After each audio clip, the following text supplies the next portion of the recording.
ভাই রে ভাই, এটা কি পিৎজা নাকি পচা টমেটো? শাহাবুদ্দিন প্লাজার যেই ডমিনোস পিৎজা রেস্টুরেন্ট আছে না, ওখানে আমরা পিৎজা খেতে গেলাম।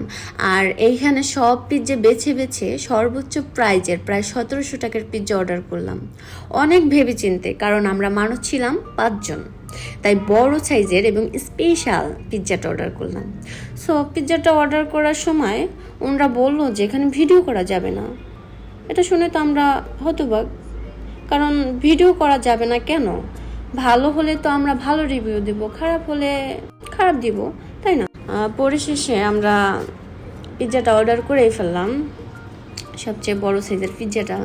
তো পিৎজাটা বানাচ্ছে, তো আমরা অপেক্ষা করতেছি। দেন অবশেষে পিৎজাটা চলেই আসলো। মুখে নিয়ে দেখলাম পিৎজাটা কেমন। তো এখন মনে পড়লো যে কেন ভিডিও করা যাবে না, কারণ তো